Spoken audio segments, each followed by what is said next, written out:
We are now looking at lesson 2 on slope-intercept form. Our standards are listed here. If you were looking in your textbook, you would see this is in lesson 5.3. So you can go to your textbook or to Interact to practice more.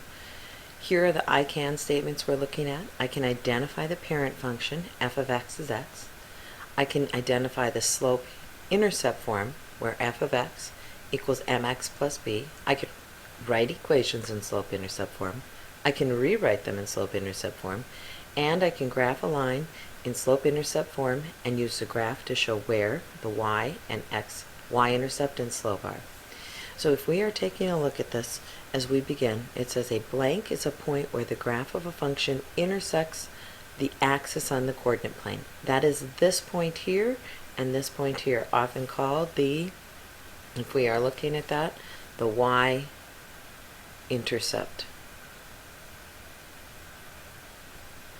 Is a point where it crosses. It says the point here where the graph is a function that intersects the y-axis if we are looking at it. So this one is just intercept, is the point where it crosses. It could be x or y, and this one is the y-intercept. So similarly, blank is a point where the graph of the function crosses the x-axis. So we have intercepts, we have the y-intercept, and then we have what's called our x-intercept. And that's where it's going to cross the x-axis.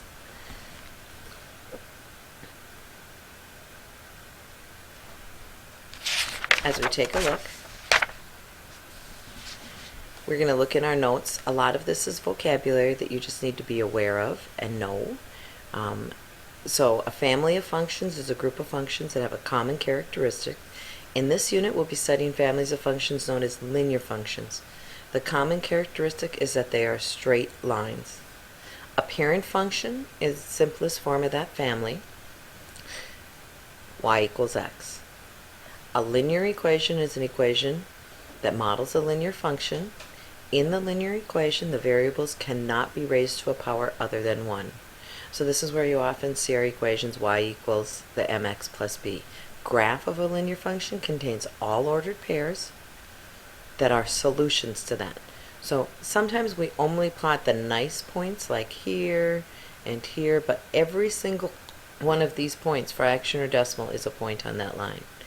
A table for a linear equation involves our ordered pairs. That's our xy table we've been talking about. Here's a key thing that you need to know to make sure you understand and memorize slope-intercept form of a linear equation is for a non-vertical line where y is equal to mx plus b. M is the slope and our b is our y-intercept.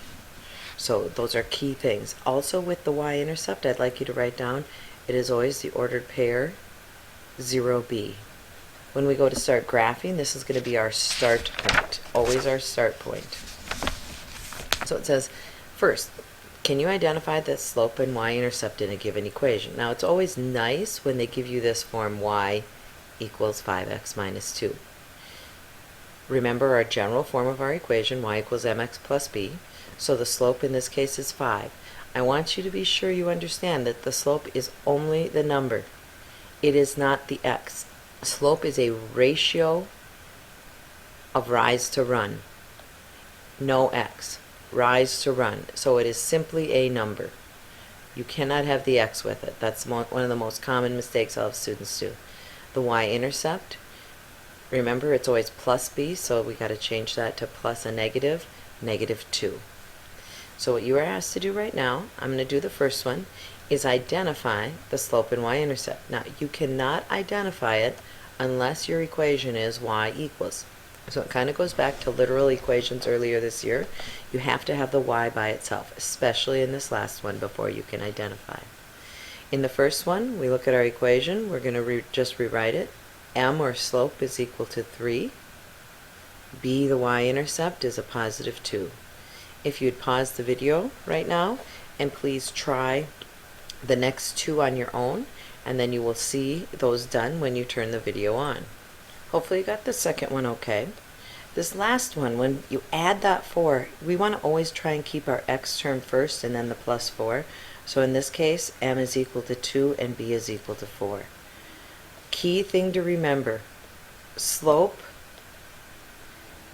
is a number, it is a ratio. And if you're thinking of a ratio, that is usually a number in the numerator to a number in your denominator. No x with slope. X is our variable in our equation, so keep that in mind. Alright, so now we're asked to write an equation in slope-intercept form, and you're going to be given some information. So you're going to be given the slope and given the y-intercept, and you are asked to graph it.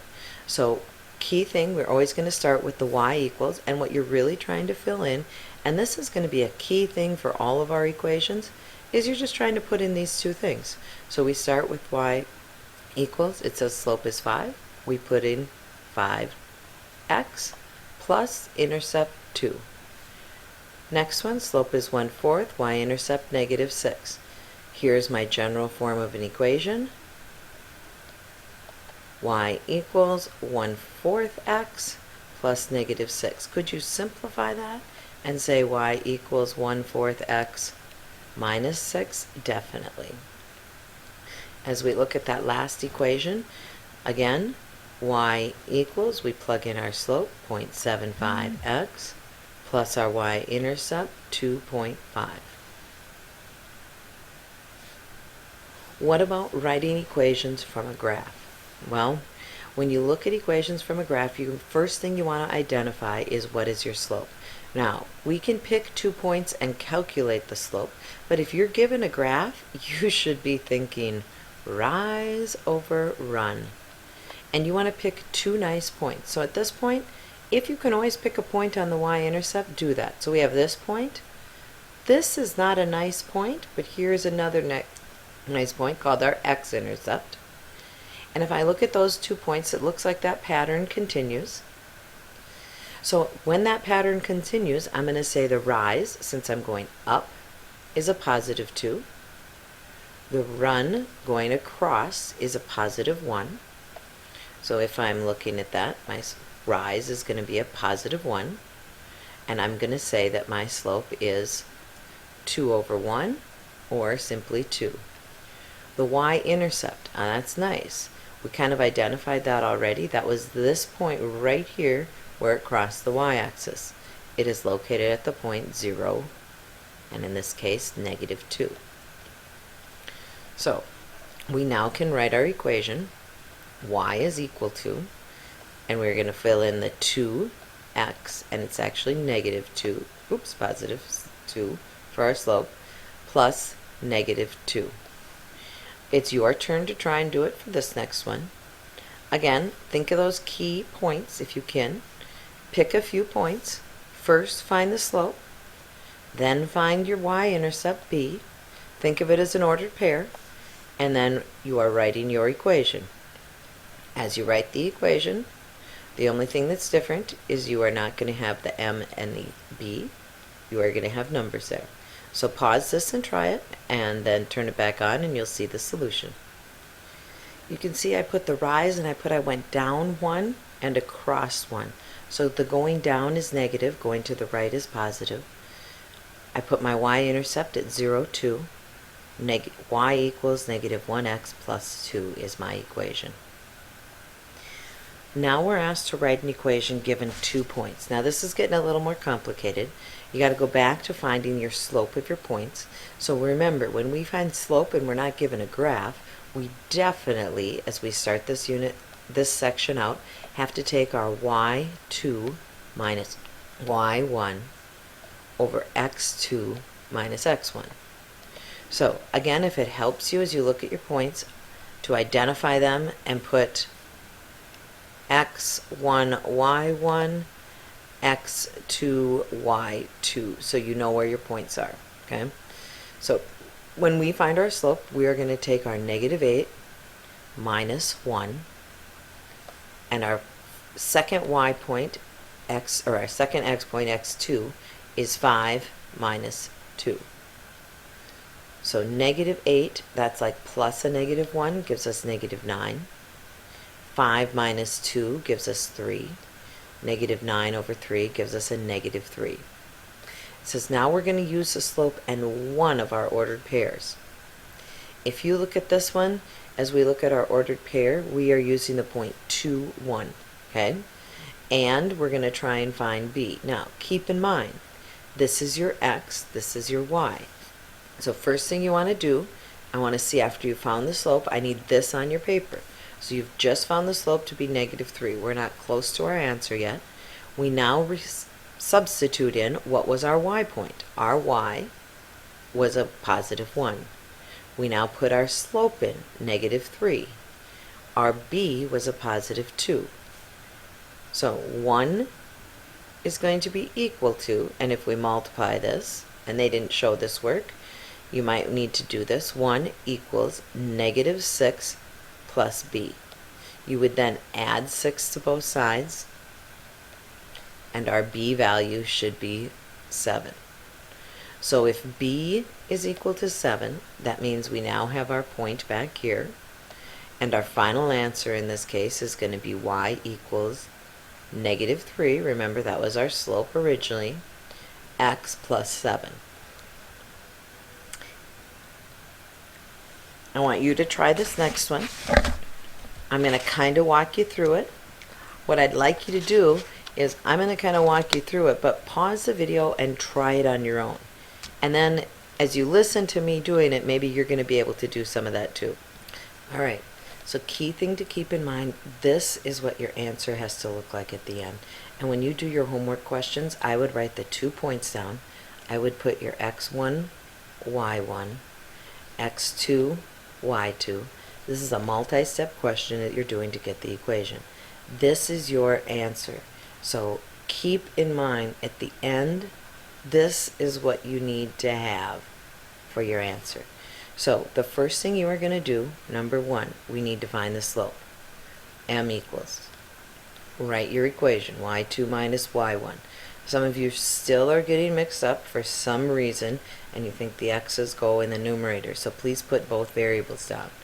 We're going to put -3 minus a -2. If you did this as you were on your own, if not, take a look at this, and hopefully, if you need to, pause it after you've looked at it. 1 minus 3. In our numerator, because we have minus a negative, that becomes plus a positive.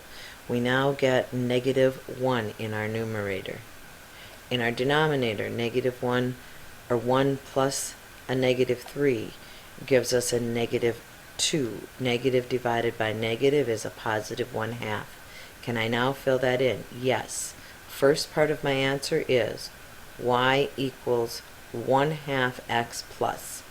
I now have to find b, solve for b. It does not matter, and I don't know if I'll have time in this video to show you, I'm running out of time, if we plug in the 3 -2 or the -1 3. So write the original equation, y equals mx plus b. As you do that, we're looking at our x and y. Y is -2 equals slope of 1/2 times 3 is our x plus b. This is -2 equals 3/2 plus b. Well, what is 3/2? 3/2 is simply 1.5 plus b. That's equal to a -2. If you subtract 1.5 from both sides of your equation, and you should be showing this work at this point, equals a -3.5. So y is equal to 1/2 x plus, and in this case we put a -3.5. Could you rewrite your final answer as y equals 1/2 x minus 3 minus 3.5, or minus 3.5 this way, or minus, yes, all forms would be taken. I'm going to show you just a few things in your homework, and you will get started on that tomorrow in class.